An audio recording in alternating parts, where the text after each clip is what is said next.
Hello, welcome back to my channel. Thank you so much for joining me today. I am so excited about this series of videos where over the next 9 videos, I am going to chat with a member of our goal setting community about their Enneagram type and how it relates to their goals. So I'm gonna give a quick intro to what is the Enneagram and what does it mean? What am I gonna talk about in these videos? I'm gonna plop this intro in front of each of the videos in case you only click on the one that is your type. But if you are watching more than one of these Enneagram videos, click the timestamp in the description to jump to the chat part of the video. So let's start with what is the Enneagram. The Enneagram is a personality test that breaks people up into 9 distinct personality types. And just like other personality tests, each of us have a little bit of all 9 types in us somehow. But the Enneagram pulls forward which one is your core desire, which one is dominant over the rest, your core desires, your core fears, what really gets you going. And again, just like every other personality test, there is so much information out there, and everything you read, every book, every article is going to give you different information about the different types. And so there might be some things I share that you completely relate to and some things I don't relate to. And then there might be some things in the other type videos that you relate to as well. I also want to make sure you know there is a lot of information related to the Enneagram that we're not going to get into in these videos. There are subtypes, there are wings.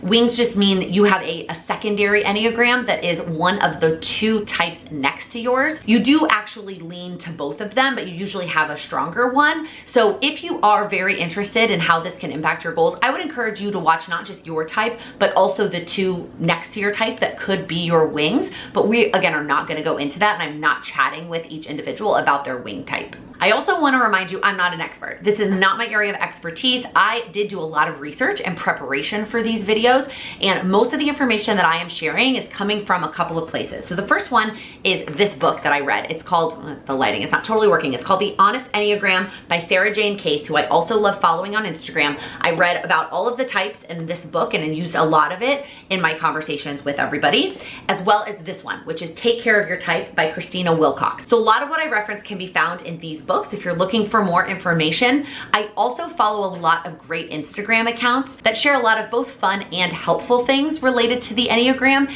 And so over the course of the videos, I will pop up some fun things and you'll see the Instagram handle captioned at the bottom, and I will leave the Instagram accounts linked down below as well. Those are sort of the ongoing places that I get my Enneagram information and just learn a little bit more about myself. So the last thing I want to let you know is as we go through each of the chats, I'm going to be talking about that type as a whole, some of the strengths of that type and how it relates to goals, and then some of the struggles that that type will have and how to overcome that to help you achieve your goals. One of the biggest takeaways in all the research I did for these videos and as it relates to the Enneagram is we're not trying to change ourselves. We're trying to learn how we operate and what drives us and how to utilize that to achieve our goals. And that one of the main reasons why we do struggle to achieve our goals is that we try to do it like everybody else, right? Maybe you watch videos of people on YouTube or follow them on Instagram and you try to achieve your goals in the exact same way that they are, but you're a totally different personality type than them. And there is a quote from one of the books that I don't want to mess up. It says, "One of the biggest mistakes I see my clients make is that they try to get the results they want using the tactics of someone else." So at the end of the day, I hope that these videos help you learn a little bit more about yourself and some tactics that can help you achieve your goals based on your Enneagram personality type. Right. Hello.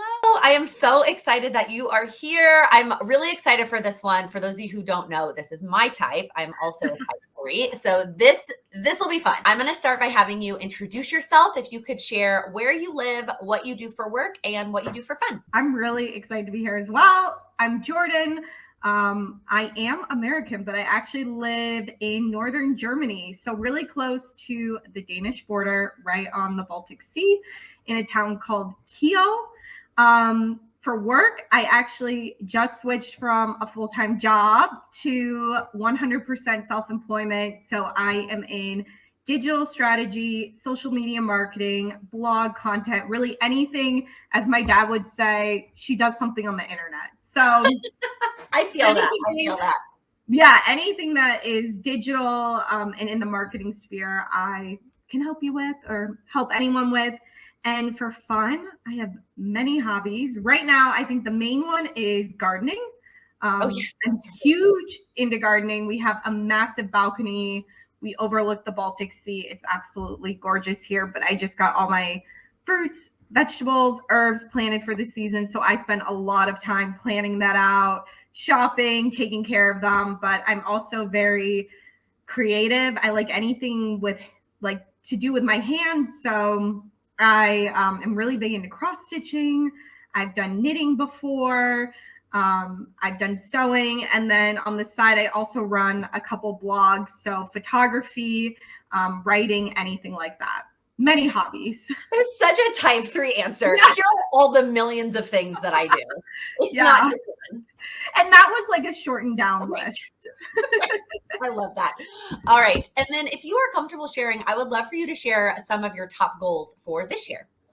So my top goal, I've actually just accomplished, much like Laken. I got married 2 weeks ago. So that was a huge goal. It's been in the works since 2019.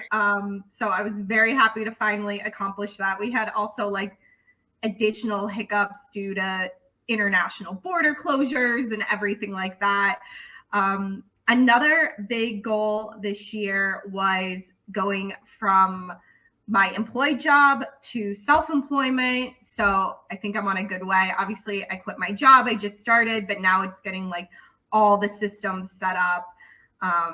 And I have a lot of like little house goals too. So just kind of the overarching is to like make my house or my apartment into a home. So things like finishing up our balcony, hanging photos, everything like that.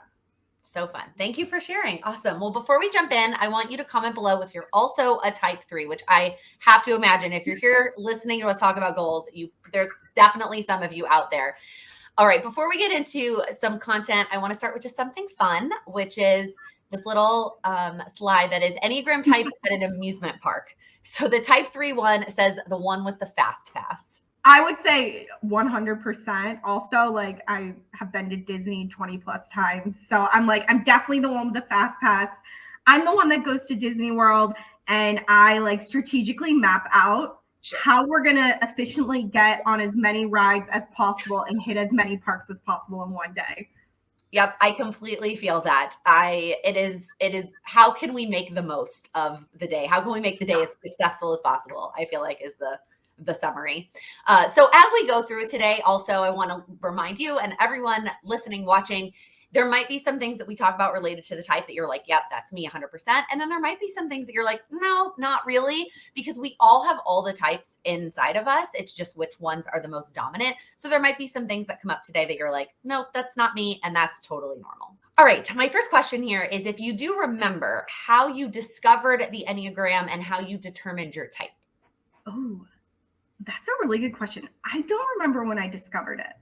It was probably 4 or 5 years ago, but I just took like the standard Enneagram test. Yeah. And I've actually like taken it multiple times and always get a 3.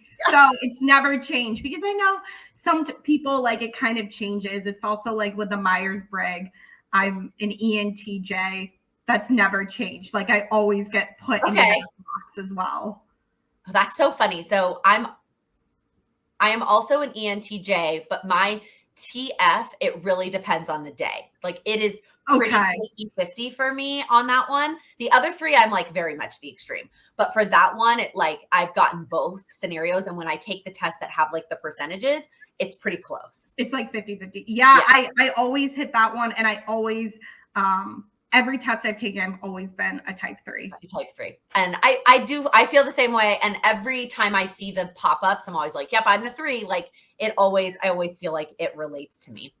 Yeah. So we have a couple fun ones here. These are just some doodles of things that each Enneagram type loves. So the first one for the type 3 says game night, but then in parentheses, it says winning game night. Oh yeah.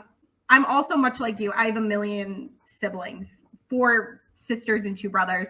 Yeah. We don't even play game night because it becomes way too competitive in my family.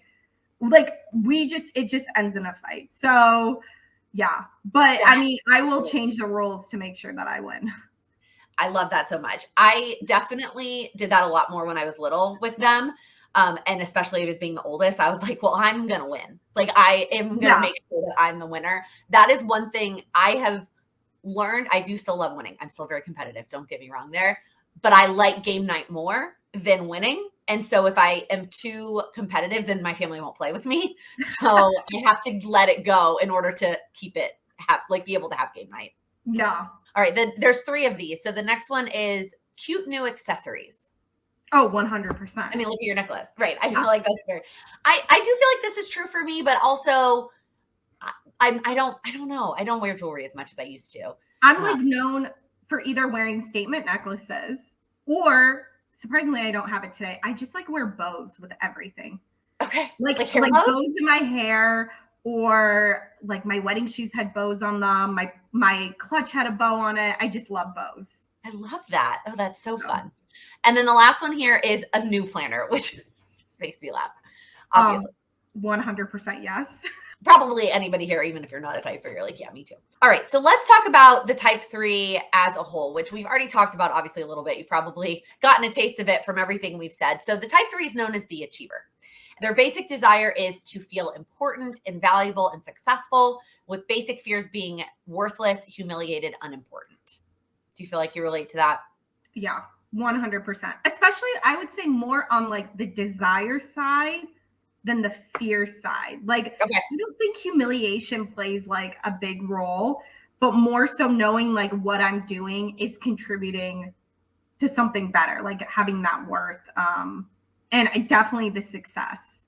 Yeah. Like, I think there are times where I don't feel like I'm as successful. And then I'll talk to my husband and he's like, yeah, but look at, you've just achieved like this, and this. Like, I don't think most people your age have done all of these things. So kind of like putting it in perspective with other people, because I mean, the comparison game can be overwhelming. Absolutely. And I think you hit the nail on the head. The word success really comes up a lot for a type 3, and we never feel like it's enough. Like, it's never enough success. Yeah. And then the ultimate motivations I have here are to be affirmed as individuals and affirmed in their pursuits. I felt like that part was important. And then this part was in the book I read, to be seen as admirable and impressive in the eyes of others, which I do, at least for me, I feel like that can be true, but I don't like to admit that anyways. Yeah, I think it's more this like success. I would go back to that word, like success in the eyes of others. Yeah. Or kind of also this idea of like having it all together. Yes. Yeah. Not wanting to share like the imperfection, not imperfection, because that goes to, that's much more of a type 1 thing, a perfectionist, but not wanting to share like the negative things, the flaws. Yeah, or the struggles or any of that. So kind of like this outward appearance of everything's always organized and put together, which I would say I'm a very, very organized person, color coding everything. It's always like, if I know someone's coming over, like I can't have anything out of place. It all has to look like pristine because that's the image I'm putting on. Absolutely. And it's not always like that, right? Like life is messy, and but we don't like to share that. We don't like to show other people that. Scary. Definitely scary. All right, let's jump into talking about some of the strengths of the type 3. I have this quote from one of the Enneagram books that says, it's not honest to pretend we don't have flaws, but it's also not honest to pretend we don't have strengths. And we do always typically go to the negative, like what are the things wrong with my type? Yeah. So we're going to start with the positive things. So the first one I have here for the type 3 is that a type 3 is typically a natural goal getter. Like they typically want to set goals and they're always thinking about them. 1,000%. Like I was the kid in 6th grade. My dad started buying me the U.S. News and World Report college books every single year, starting in 6th grade. And I would go through and write the list of all the colleges that I would want to go to. It's kind of like a running joke in the family. When I went off to college, I didn't even turn around. I was like so ready for it. And I feel like I'm always like setting, okay, what's the next goal that I can achieve and the next thing I can do. And obviously with like the power sheets, hello, it's perfect. I make goals for goals. Yeah. Right. I said goals about goals about goals. Yeah. Definitely a positive, definitely a strength. I know that it does make setting goals easier when does come naturally as something that you want to do. Yeah. I get that. Kind of related to that, but the next one I have here is that typically a type 3 can achieve anything that they set their mind to. They're not going to give up. They're going to keep trying until they get there. I think it's funny because like I have these conversations with my parents about kind of how each of my siblings and I, we all come from the same parents, but we have such different ways of dealing with situations. And my parents always tell me like, they're like, you will never, ever give up. Like if any obstacle comes in your way, you're going to find a way. Or even if my dad's like, you know, or my sister's like, can you help me find something? I won't stop until I find the answer that they want, like 1000%. So type 3s are dangerous to deal with because they're never going to take no for an answer.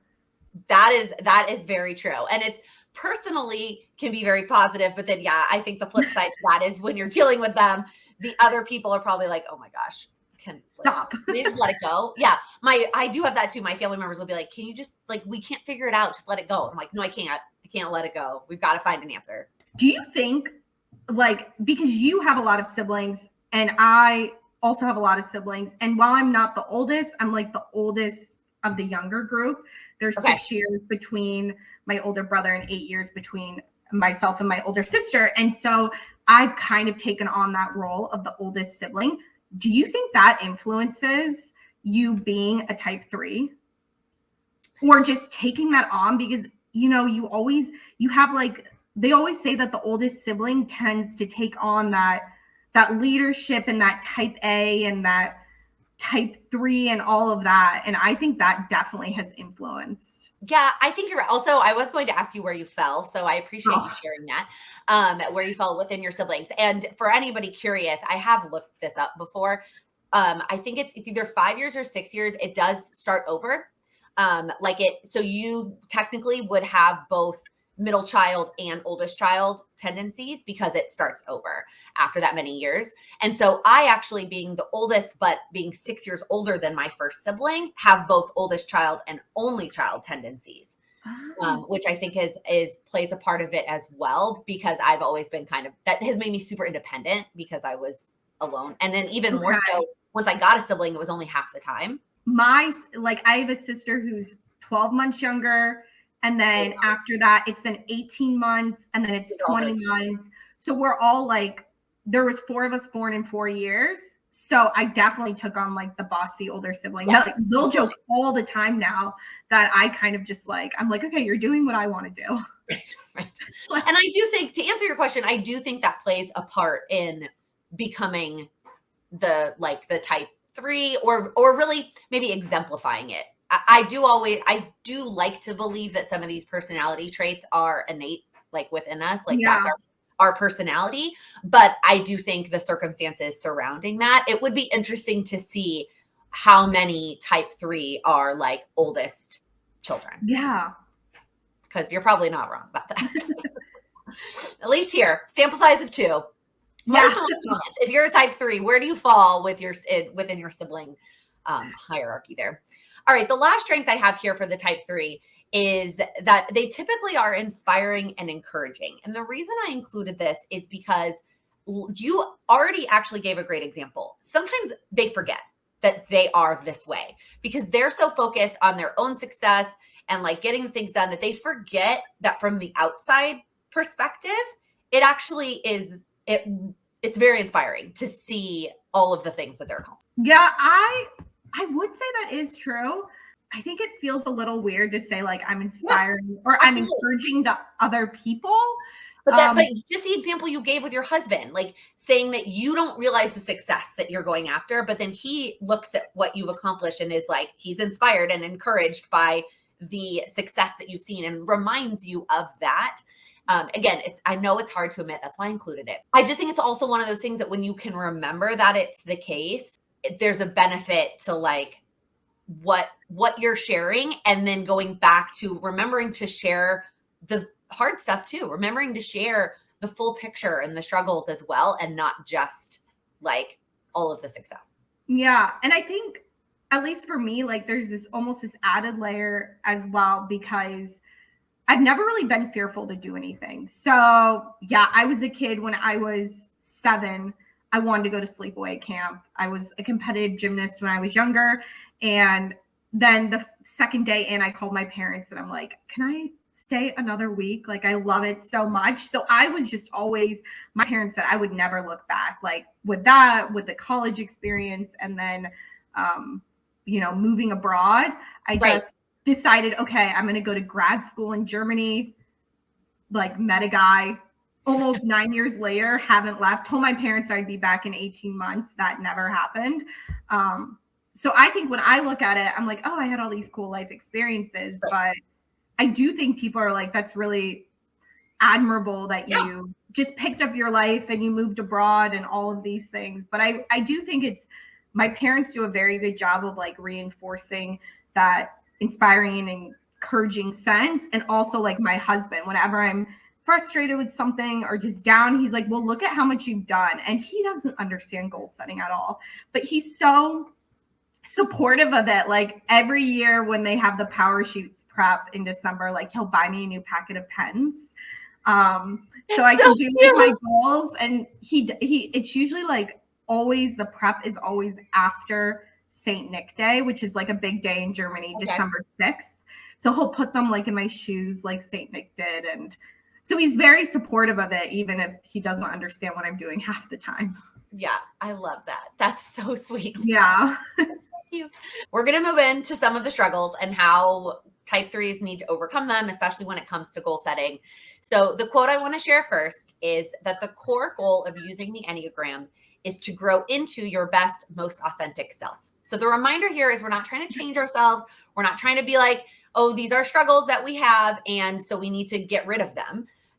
They are things that we just need to be aware of, and that we can work with. So the first one here is actually something that we haven't really talked about at all, but did come up when I was reading about the type 3. And then when I thought about it, I was like, yeah, I've done this. So sometimes type 3s can have the tendency to choose goals based on other people and outside circumstances. So saying I want to do X because whatever reason, that's not just like because I want to do it. Now, it doesn't mean we also don't do, like you said, the things that we just want to do, like study abroad or go to sleep. Yeah. But that we can fall, like one of our faults can be picking goals based on what other people are doing. I don't think I've ever really done that. Okay. I feel like that doesn't relate to me as much because I think I'm one of those people. I've always been extremely independent. And even if other people aren't doing something that I want to do, I'm like, well, that sucks for them. Like, I'm going to do it anyway. I love that. Yeah. I mean, and like I said before, there might be some things that just don't apply. I feel like I do both and, right? I do the ones that I want to do and I don't care about what other people are doing, but then I will add things to my list because other people are doing it. So I feel like I also have to do it instead of picking something just because it's for me. Yeah. I do think sometimes there's like health goals that I know like I should be, I think a big one's like drinking more water. As I pick up my water. As you pick up your water, like, and sometimes I will add that on to mine because I see everyone else adding it on. I'm like, well, that seems like a really good one. When I also know I don't drink enough water and I should be drinking more water. So it does benefit me, but I'm like, well, everyone else is doing it. So I feel like I need to add that goal on. That would be a great idea. But there's no big goal that really is by outside people. Kind of related to the fact that I just said I put on all of the goals on my list. Number 2 is the tendency to hit burnout. Yes. 1,000%. 1,000%. And I had a huge burnout the end of 2019, the beginning of 2020. And then I was like finally getting over it and COVID hit and then everything changed. But I still think like I do have to keep in check burnout because I'm someone who can keep working and keep taking on more responsibility and saying yes, yes, yes. And so learning how to say like, no, I really need a night off just for myself to sit on the couch and do nothing. But I also like, even though my husband is not a type 3, he is like a very motivated person. And I think he works a lot. And so we don't like help each other relax. We have the same problem. Yeah. So I almost have to be like, okay, we're going on date night. We're doing this. We're not picking up our phones. We just got back from our honeymoon and we both are like, neither of us opened our laptop on our honeymoon. Like that should never happen on a honeymoon. You should not be opening a laptop. But we were like proud of ourselves because we're like, neither of us even touched our laptops. Like this is the first time. So it's having those places where you don't overschedule. I think I have the tendency to overschedule always. Yeah, I think that's a very type 3 thing that we are going to add everything to the list. and then not realize it until it's too late and we've already hit burnout. So a couple of things here that I feel like I figured out that has worked for me, I might work well for other type 3s, is number one, knowing what my like limp or my minimums are on rest. So I try to have like a minimum per day, and then also per week, and then also like per quarter almost. Like I need to like leave the state once a quarter basically. But it's like I need at least a certain amount each day. But I wasn't doing that before. COVID is what actually caused me to learn how to do that. I was probably on my way to burnout, and then it forced me to rest, like being at home forced me. And then I realized how much I liked it and how beneficial it was to rest. And then I was more productive later. So having my like rest minimums. The other thing I always try to do is if I do write down a goal, or I say, this is a goal that I want to have, I ask myself, can I make it smaller, or can I cut back a little bit, because I'm likely being way too ambitious on all of them. And so if I could like, instead of cutting goals, because I'm really bad at that, I would rather just like make them slightly smaller. That's what works for me. Do you find though, when you're resting, like if I'm watching a movie, I will still be doing something. Oh, I can't just sit there and watch TV. I can't. And like, it's always been kind of a joke in my family. I'm usually like cross stitching now, or setting up my planner for the next month. Like I can't just sit there. The only time I sit there and just watch a movie is if I'm in a theater. Okay. I can't just sit there and watch TV. And that is why that's not really a form of rest for me, because I'm restless. It doesn't work. So one of the things I learned actually from the book called Burnout is that there are a ton of different types of rest. There's not just one type. Like it's not just like sitting. I don't know why that is where all of our brains go first, is like, that's how you relax in the evening, is you sit and watch like a TV show. And it's like, well, there's a million different ways that you can rest. And there's, again, different types of rest. There's resting your brain, there's resting your body, there's resting the different parts of your brain, right? Like right side, left side. And so just being aware of having those different types. So like in the book, they talk about exercise is a form of rest, because you're giving your brain a break from reading. No, your body is not at rest, but your brain is at rest. And then, but most of us, our body is at rest all day because we're sitting in front of a computer. Yeah. So like when you get to the evening time, it's not, your body's not the thing that needs the rest. It's your mind that needs a break. So it's just thinking about it that way. Like, what does rest mean to you? What are the different types of rest? And then how can you incorporate them regularly so that you don't get burnt out? Because that's just, it's possible it happens. It's obviously harder to recover when you hit that wall versus if you were doing it a little bit along the way. Yeah, definitely. And then the last one, which I think is funny because you actually said the opposite at some point earlier. So I'm going to be excited to see what you say here. And that is that innately they are actually afraid of failure. And that is why they will do whatever they need to do in order to accomplish it, because they're actually afraid of failing. Yeah, I don't know what I said earlier now. Okay. No, that's fine. So earlier you were like, you were never afraid to try something. I'm not afraid to try something, but I am afraid at failing at something. Okay. Yeah, that makes sense. I will always try something. And I think what's really interesting about this question, always afraid of failure, is whether I go back to my parents a lot because we talked a lot about like personalities and stuff like that. And I remember growing up, I always had pressure on myself to do, like I had to always get a 4.0, and I always had to like be the best in everything I did. And I remember like having a conversation with my parents distinctly, and they're like, do you feel like we put pressure on you, or does the pressure come from yourself? And my parents, they always would say in school, do the best you can. And if your best is a B or a C, then that's your best. But you can at least say you've tried. And like my siblings and I are all over the range when it comes to personality types. And so I think this fear of failure has always come internally, and not from people having expectations of me not failing and stuff like that. Absolutely. I relate to everything you just said there. And like the same conversation with my parents. I'm the one who wanted the good grades. And then of course it was difficult then when I had a sibling come along and they were like, well, I can't be like Laken. I'm not going to be the same. Like I'm not going to be able to get the same grades. And my parents were like, that's fine. I'm not asking you to get the same grades. Like, she put that on herself. Like, Yeah. you don't have to get a 4.0. It's okay. Yeah, I think another thing that's like a very unique situation for me, which I feel like has throughout my life put a lot of pressure on myself, is being a childhood cancer survivor from like a very young age. I think growing up, I always felt like, well, I survived.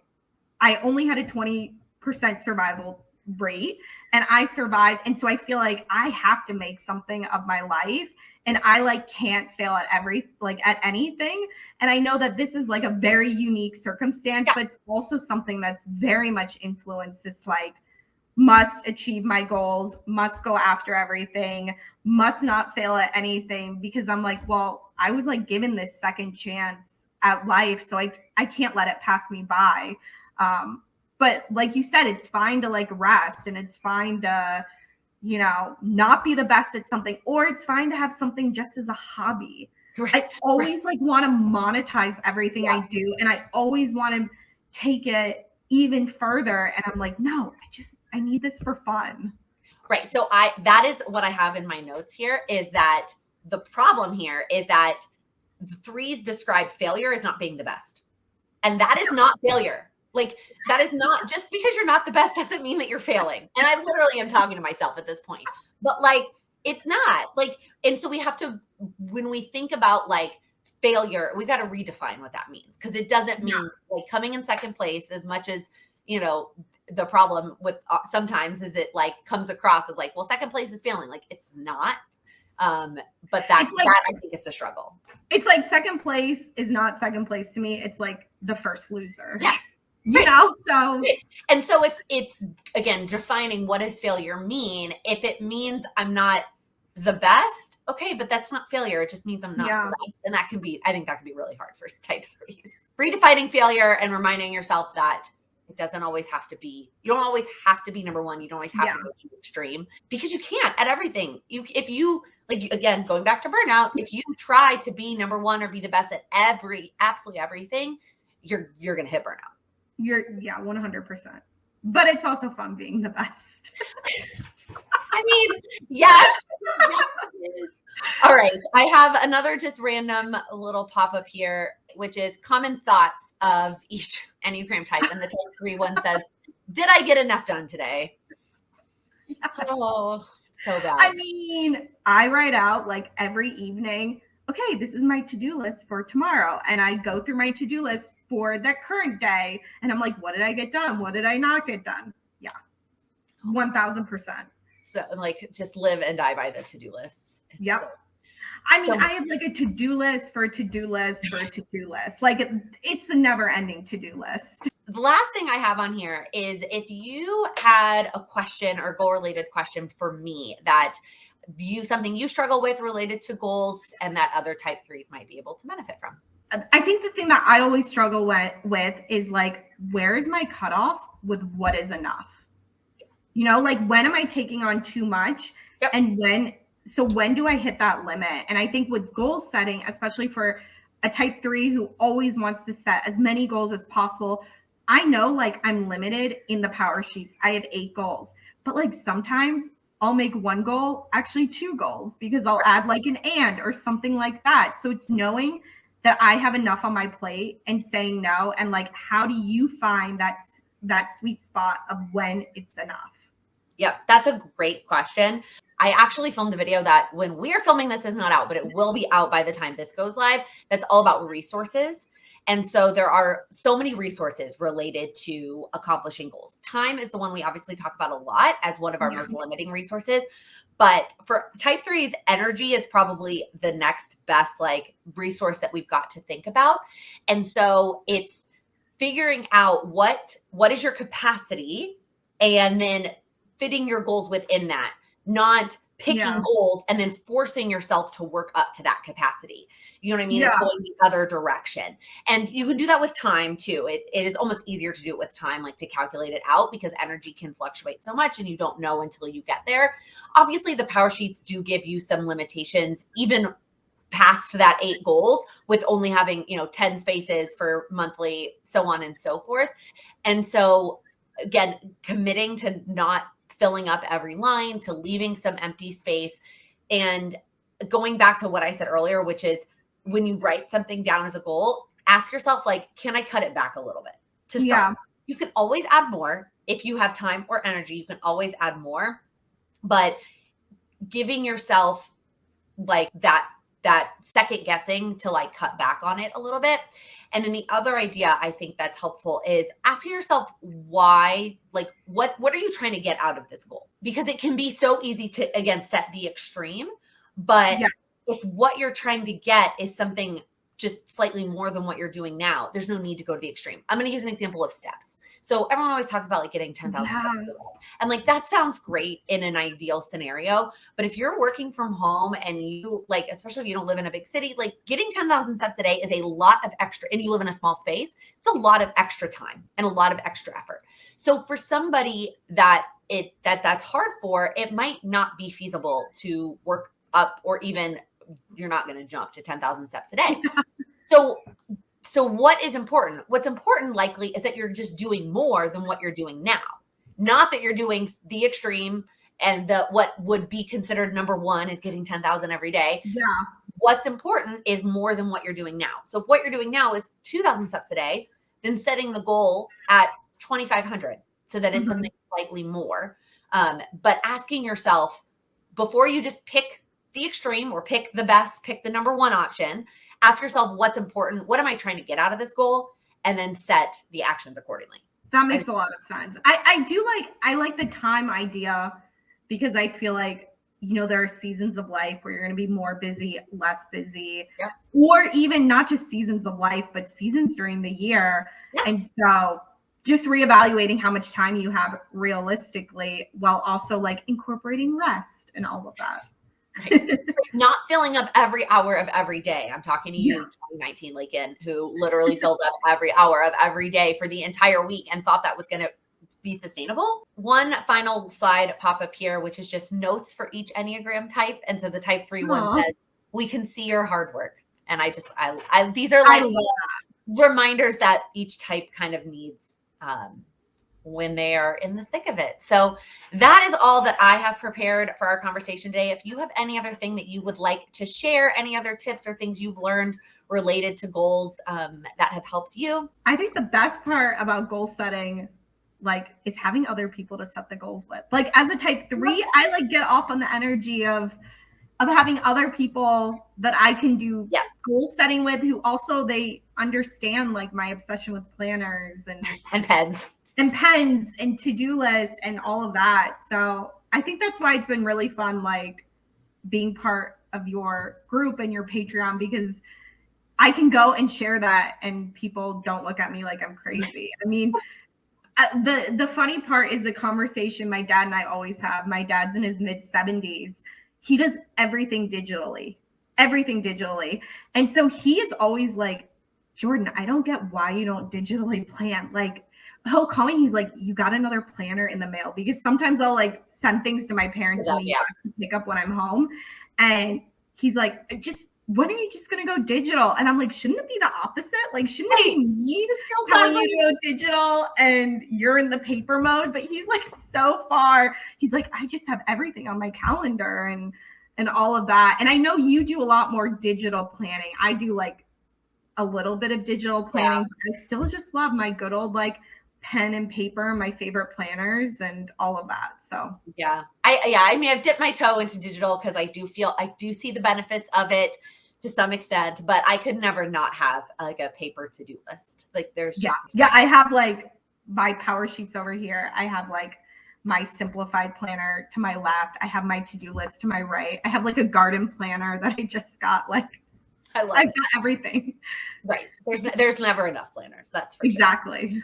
All right. Thank you so much for being here today, Jordan. And thank you to everyone who watched this video. I hope that you got something out of it, found something helpful. If you wouldn't mind giving it a thumbs up before you head out, I would appreciate it. And I will see you all real soon.